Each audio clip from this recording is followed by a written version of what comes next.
Et on est parti pour notre leçon de science. Ça marche, c'est bon. Alors du coup, on va travailler aujourd'hui sur le mouvement, mais avant ça, on va faire un petit rappel de ce qu'on a fait la dernière fois, le vendredi dernier. Normalement, on est censé faire une évaluation soit aujourd'hui, soit la fois prochaine, mais c'est très compliqué à faire avec la vidéo. Du coup, je ne sais pas comment on va procéder pour les évaluations. Je réfléchisse à ça. Sinon, on attendra qu'on soit plus en confinement, on verra. Alors, petit rappel. On a travaillé la dernière fois sur le vélo, on a fait des montages pour ceux qui étaient là avec des engrenages. On avait des petits engrenages, des gros engrenages. En fait, le but c'était de comprendre comment ça se fait que le vélo actuel, avec un tour de pédale, que le vélo puisse faire 3 tours de roue. On trouvait ça dingue. Qu'avec un tour de pédale, le vélo puisse avancer, faire 3 tours de roue, alors que chez les anciens vélos, un tour de roue est égal à un tour de pédale. Voilà. Du coup, on a fait des expériences, on a fait des manipulations, un peu comme les Lego. Et on s'est rendu compte que si... Du coup, on a vu que l'engrenage sur lequel est placé le pédalier, ça s'appelle le plateau. Et l'engrenage de la roue arrière, ça s'appelle le pignon. Voilà. Si on avait un pignon qui serait égal au plateau, du coup, un tour de roue ferait un tour de plateau. On va tester. Regardez, on a une roue avec... un engrenage avec 10 roues là, 10 dents là, un engrenage pareil de même taille avec 10 dents là, et on va regarder ce qui se passe. On voit que un tour de pédale, ça fait un tour de roue, si on avait une roue là. Mais notre vélo, il ne fonctionne pas comme ça. Sur notre vélo actuel, le plateau est beaucoup plus gros que le pignon arrière. Et il a plus de dents. Du coup, on va passer à 30 dents. Hop là. Et on va regarder ce que ça fait. On voit que notre roue arrière, là, enfin notre pignon arrière, il tourne beaucoup plus que le plateau avant. Et en fait, pour un tour de pédale, notre vélo, il va faire 3 tours. En fait, c'est juste de la mécanique. Et on a vu ça ensemble. Du coup, voilà, petit rappel. N'oubliez pas que ça s'appelle le plateau, et ça s'appelle le pignon. Et que du coup, on peut varier aussi le nombre de roues, de tours de roues qu'on peut faire avec les vitesses maintenant. Voilà. Ça augmente et ça diminue la taille du pignon, les vitesses. Voilà. Alors, on attaque notre séance sur le mouvement. Alors déjà, je vous ai mis une première définition du mouvement. Un mouvement, c'est un changement de position, un déplacement dans l'espace. Par exemple, quand je parle, là je fais du mouvement, mes bras font des changements de position et ils se déplacent dans l'espace. Donc mouvement, c'est changement de position, déplacement dans l'espace. Par exemple, là il est à la position là, il fait un déplacement, il est à la position là. C'est un mouvement. Voilà. Alors on va voir différents mouvements ensemble. On va étudier premièrement le mouvement rectiligne. Bon, on va voir, mais rectus ça veut dire droit et ligne, ça veut dire ligne. Alors on va étudier, je vais vous montrer des exemples de déplacement rectiligne, de mouvement rectiligne.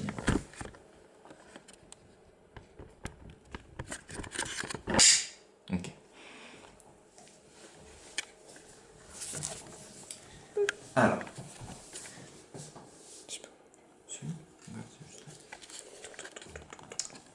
Alors voici notre premier objet d'étude. Du coup j'ai mis une gouttière que j'ai fabriquée en carton et une bille. Et la bille va se déplacer en mouvement rectiligne. Mouvement rectiligne, ça veut dire en une seule direction. Rectus, ça veut dire droit. Ligne, ligne, c'est un déplacement en ligne droite. Du coup, en une seule direction.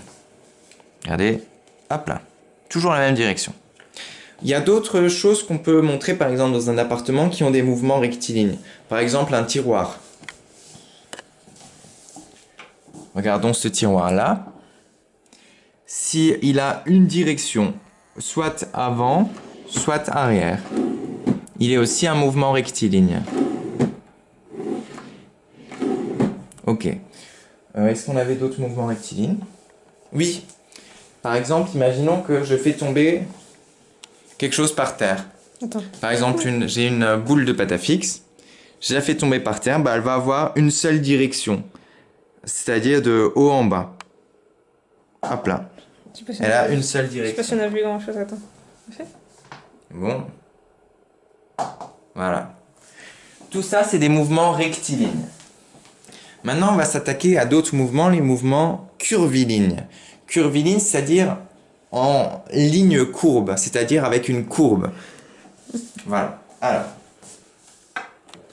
premier mouvement curviligne, bah, ça peut être le plus simple. Je peux venir avec ça. Ah, voilà. Cette fois-ci, on va essayer de faire un mouvement de courbe à notre bille. Ok. Voilà, par exemple ça. Ça fait un mouvement de courbe.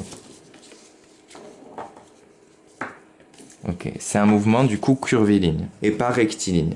Deuxième mouvement curviligne. Le fait, quand vous prenez par exemple une porte de placard et que vous l'ouvrez, bah, ça fait un mouvement curviligne aussi qui forme une courbe. Et pour mieux vous le représenter, j'ai mis un crayon de papier sur la porte du placard. Du coup, dès que je vais ouvrir, on va voir qu'il va y avoir une courbe qui va se tracer. Regardez.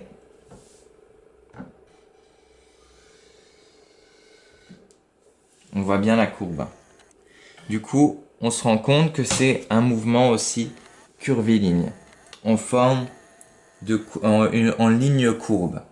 Du coup, faire ça, c'est un mouvement curviligne. Il y a d'autres mouvements curvilignes aussi. Il y a par exemple ouvrir une porte. On fait un mouvement comme ça, en courbe aussi. Si on mettrait un crayon sur notre doigt, ça ferait aussi une courbe. Voilà. Ensuite, on a d'autres.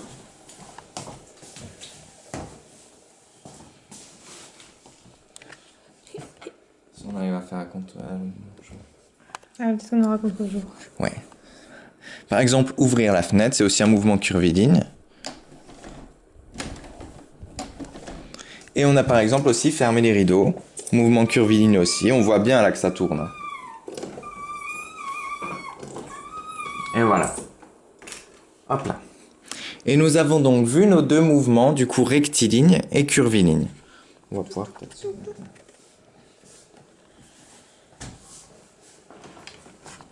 Stock. On met la caméra en place. Faut d'abord remettre dans le là. Pencher un peu. Ouais, comme ça.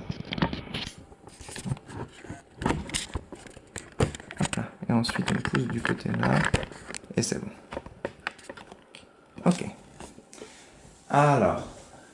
Du coup voilà, on a eu nos deux mouvements.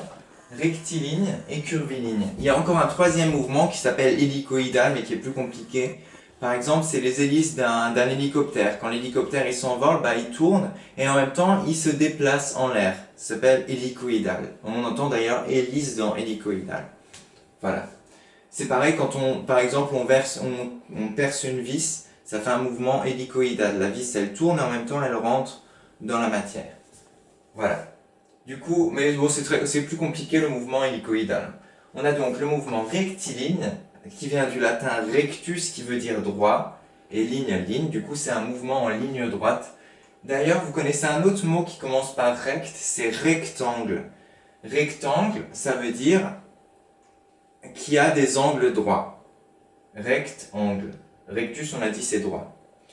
Et en fait, les rectangles, c'est toutes les figures qui ont que des angles droits.